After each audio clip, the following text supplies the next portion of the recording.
Hello दोस्तों, आज हम सीखेंगे जो ये मोटर प्रोटेक्शन रिले होती है इसकी सेटिंग किस तरीके से आप यहाँ पे कर सकते हैं। ठीक है जी, तो वीडियो में लास्ट तक बने रहिएगा।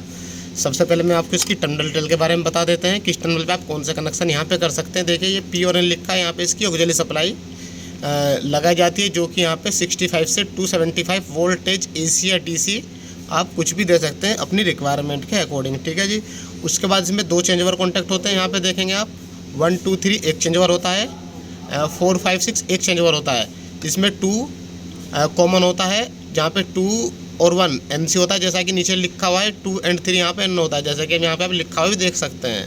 5 कॉमन होता है, 5 और 4 NC होता है, जैसा कि लिखा हुआ देख सकते हैं। 5 और 6 यहाँ पे N होता है। ठीक है जी, उसके बाद यहाँ पे आप देखेंगे कि AB टर्मिनल दिया हुआ है। ठीक है, यदि आप इस एम्पियर की जो सेटिंग है, ठीक है, क्या सेटिंग किया है, कितना करंट चल रहा है, वो आप डिस्प्ले पे देखना चाहते हैं तो यहाँ से A और B लगा करके एक डोर पे डिस्प्ले लग जाती है। उस डिस्प्ले में आप इसकी सेटिंग कितना लोड चल रहा है जब मोटर चलेगी तो वो देख सकते हैं आप यहाँ पे। ठीक है जी, A और B से वायर उठा करके डिस्प्ले के AB पे लग जाएगी, और डिस्प्ले को भी ऑक्सिलरी सप्लाई की रिक्वायरमेंट होती है 240 वोल्ट, सेम ऐसी 85 से 275 वोल्ट AC या DC, उसमें भी आप कुछ भी लगा सकते हैं। ठीक है, तो अब सेटिंग की बात करते हैं। तो देखिए, पहले मैं इसकी सप्लाई ऑफ कर देता हूँ, फिर ऑन करूँगा आप। ठीक है, देखो ये आ गया यहाँ पे। पहले मैं आपको उसकी LED के बारे में बता देते हैं, जब भी फॉल्ट आएगा तो कौन सी LED कब आएगी। ठीक है, देखिए ये वाली आप देख सकते हैं ऑन ऑफ। ठीक है, यदि ये ऑफ है, सॉरी ये ऑफ तो इस डिप स्विच के लिए है ऑन। जब इसकी पावर सप्लाई आएगी तो ये वाली LED जलेगी ऑन, यानी पावर सप्लाई ऑन हो गई। UC यानी कि जब अंडर करंट पे ट्रिप होगी तो उस कंडीशन में ये वाली LED आएगी। यह आपकी unbalance UB and SP single phase preventive, जब इसमें अनबैलेंस या सिंगल फेज प्रिवेंटिव की प्रोटेक्शन एनेबल हो जाएगी। ठीक है, तो उस कंडीशन में ये वाली LED आएगी। अर्थ फॉल्ट जब होगा, ठीक है, उस कंडीशन में आपकी ये वाली LED आएगी। LR लॉक रोटर, जब लॉक रोटर की प्रोटेक्शन इसमें एनेबल हो जाएगी यानी कि ऑपरेट होगी, तो उस कंडीशन में LR लॉक रोटर वाली प्रोटेक्शन यहाँ पे ऑपरेट हो जाएगी और ये LED कंटिन्यू आती रहेगी। ठीक है, जब तक आप फॉल्ट रिसेट नहीं करेंगे तो उस तब तक LED आएगी। रिसेट के लिए बटन दिया होता है। ठीक है, कोई भी फॉल्ट को रिसेट करने के लिए इसी बटन का प्रयोग किया जाता है। ये TOL थर्मल ओवरलोड, जब ये थर्मल ओवरलोड पे ऑपरेट होगी तो उस कंडीशन में यहाँ पे ये वाली LED आएगी। ठीक है, NS निगेटिव सीक्वेंस, जब निगेटिव सीक्वेंस का प्रोटेक्शन इसमें ऑपरेट होगी उस कंडीशन में NS वाली जो है निगेटिव सीक्वेंस वाली LED आएगी।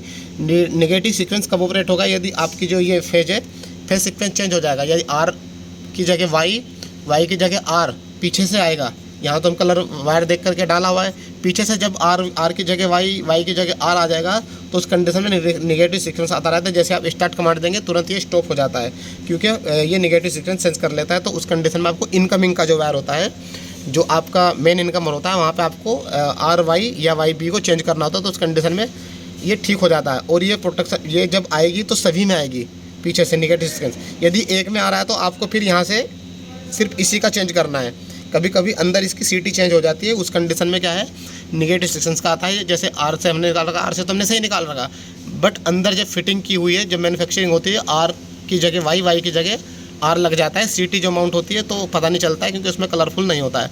तो उस कंडीशन में भी आपको यहाँ से चेंज करना होगा। ठीक है, तो सेटिंग की बात करते देखें, यहाँ पर इसमें ये नॉब दी गई है 1 एम्पियर से लेकर के 10 एम्पियर तक, 10 एम्पियर तक आप इसमें सेट कर सकते हैं। IM जो IN एम्पियर है। ठीक है, देखिए, और ये अर्थ वोल्टेज देखिए 1 एम्पियर, यहाँ से घुमा करके ये सेट हो जाता है इस तरीके से। ठीक है, देखो नॉब स्विच, ये अर्थ वोल्टेज सेटिंग कर सकते हैं। 10% से 50% तक की सेटिंग आप इसमें कर सकते हैं रिक्वायरमेंट के अकॉर्डिंग।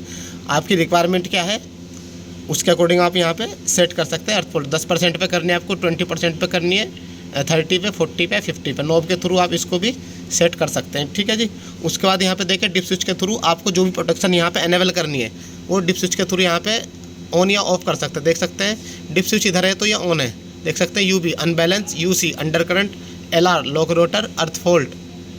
ठीक है, और ये 10A 10 20 30 ये मोटर की क्लास होती है आपकी। ये मोटर के ऊपर लिखा होता है आपकी मोटर किस क्लास की लगी है, तो आपको वाला डिप स्विच यहाँ पे ऑन करना है। आपकी मोटर यदि क्लास 10A की लगी है तो आपको ये वाला डिप स्विच ऑन करना है। ऑन करने के लिए आप स्क्रू ड्राइवर की हेल्प ले सकते हैं, आपके पास पेन होगा तो पेन से इस तरीके से यहाँ पे आप इसको ऑन कर सकते हैं। ठीक है, देखो ये ऑन हो जाती है। या हाथ से भी आप ऑन कर सकते हैं इसको, देखो ये ऑन हो जाती है। ठीक है, तो अभी हम ऑफ ही कर देते हैं, क्योंकि मोटर जिस क्लास का होगा वहाँ पे साइड पे ये उसको ऑन कर लेगा। ये एक्चुअली में क्या होता है, ये क्लास जो होती है 10 है, 10, 20, 30, ये ट्रिपिंग होता है, ठीक है, कि मोटर जब ओवरलोड होगी तो उस कंडीशन में कितनी सेकंड के बाद ये ट्रिप होनी चाहिए, तो वो ये क्लास होती है, ठीक है। एक्चुअली में ये ट्रिपिंग टाइम ही होता है, ठीक है, क्योंकि टाइमिंग अलग से तो कुछ होती नहीं, तो ये टाइमिंग होती है, ठीक है।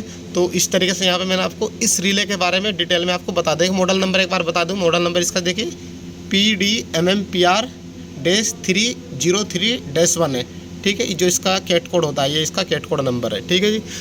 तो देखिए अभी इसमें ये 2 बटन भी दिए गए हैं, टेस्ट और रीसेट के लिए, और यहाँ पे इंडिकेशन आता रहता है इसका कितनी लोड चल रहा है, नॉर्मल चल रहा है, हॉट हो रहा है, वार्म हो रहा है, कोल्ड हो रहा है, आइडियल कंडीशन। तो देखिए भी सप्लाई ऑन करके आपको दिखा देता हूँ मैं। इसमें एलईडी आएगी, देखो ये ग्रीन एलईडी आ गई है, और अभी देखिए ग्रीन है, मतलब आइडियल कंडीशन में चल रहा है, अभी कोई लोड नहीं है।